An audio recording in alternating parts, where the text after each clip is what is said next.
Alright everybody, and welcome back to my channel, and today we are going to be taking a look at the Lemax Dreaded Zeppelin. Let's get into it!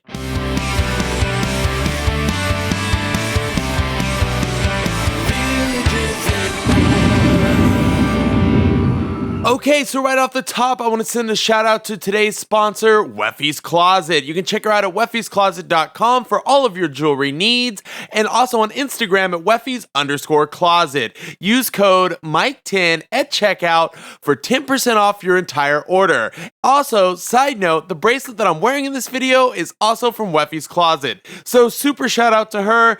Awesome company, awesome place. Code Mike10 at checkout. Okay, so the Dreaded Zeppelin, this one is super cool. We've done a repair on one in the past, but today we're going to do an official review, so let's dive right in. It was released originally in 2010, and let me give you the SKU number. It is 04174. Now for some dimensions. We have 10.43 inches high and 9.45 inches wide and 7.28 inches deep. Product type, table accent, and it is made of poly resin.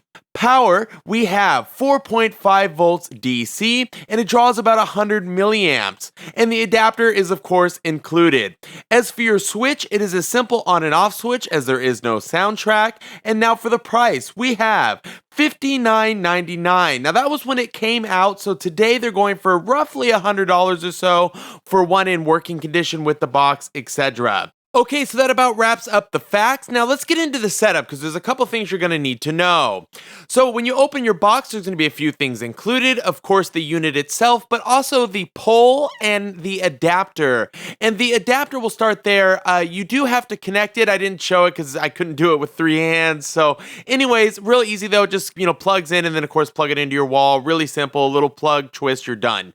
But more importantly, when you're setting up the unit, you're going to want to take your bar and place it right in the middle, and you're gonna have to twist it a little bit till you feel the kind of lock thing. It kind of sits in perfectly, and you'll feel it. It's really obvious, and it'll kind of sink down a little bit. From there, you're gonna want to grab the blimp, or I believe that's what it is, and you're gonna want to hang it on the top of the hook or the bar, whatever you want to call it. Real simple to do, balances nicely, and really, guys, it's such a simple setup, and for everything that it's gonna add to your village, it's totally worth it. Great, easy setup.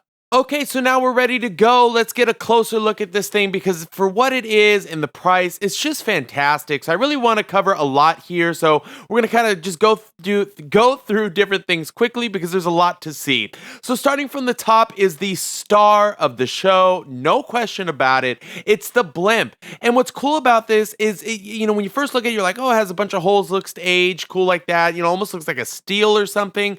But it's actually, I think it's a shark if you actually look closely, because the front of it has a really cool, creepy looking face that reminds me a lot of a shark. And as you move down, you're going to see the beautiful metal, and the paint job on this is just fantastic. And to top it off, it has this purple tail is what it looks like to me. So between the face and the tail, it really looks like a shark, and it's highly detailed. Okay, so when you look at this thing going around, it's really industrial feeling. That's the only best way I can describe it to you.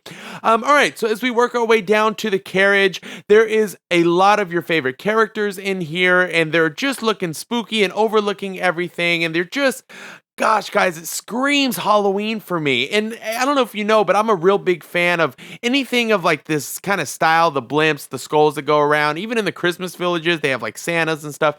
Anyways, love it because I think it really adds an element to your village.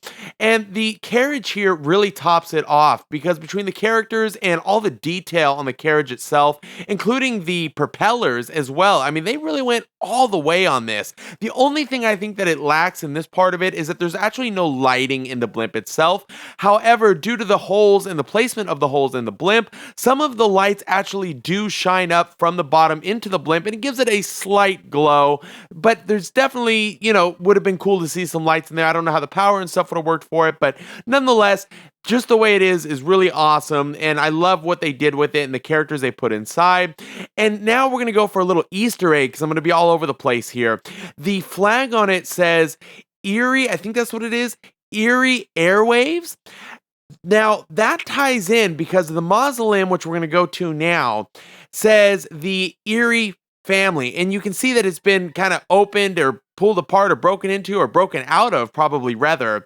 But a really cool mausoleum. It's got everything from the cross to, the beautiful stonework kind of thing, and with these, gates, I think is what they're supposed to be, that have clearly been opened. And now they've started an airway company where they do the blimp. So really, really nice. And I love the Easter egg tie in there.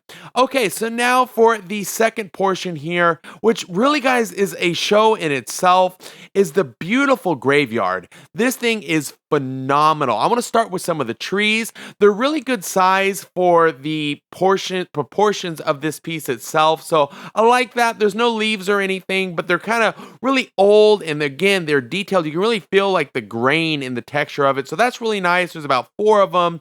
It's just a beautiful way to tie in the graveyard feel.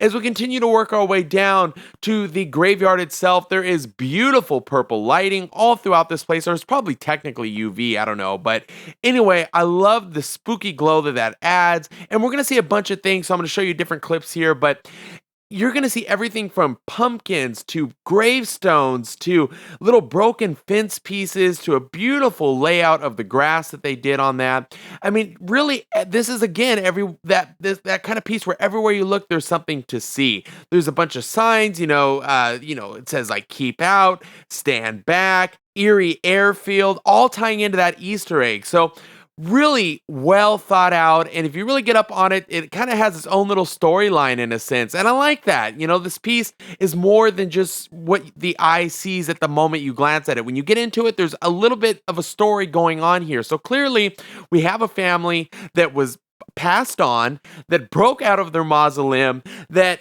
started an airwaves company, or an airfield rather, and that's really cool. Maybe I'm getting a little nerdy here on it, but I'm just excited. I really like this piece, and for the money, yeah, it could have used probably some extra lighting, and it doesn't have a soundtrack, so I think the $60 price tag was somewhere in the ballpark. I think it would have been cooler to see it at $49.99, just for the lack of sound and lighting, but nonetheless, it is what it is. They're going for about $100 now because they're in demand. They're cool, and people like this kind of stuff. I really enjoy it. So I'm hoping we do more of these kinds of pieces in the future, but I really like this. I wanted to share it with you guys. It's the Dreaded Zeppelin. It's beautiful. I'm going to go ahead and hit the lights here in a moment. Thank you again to our sponsor, Weffy's Closet. And as always, please don't forget to hit that subscribe button, and I'll see you on the next one.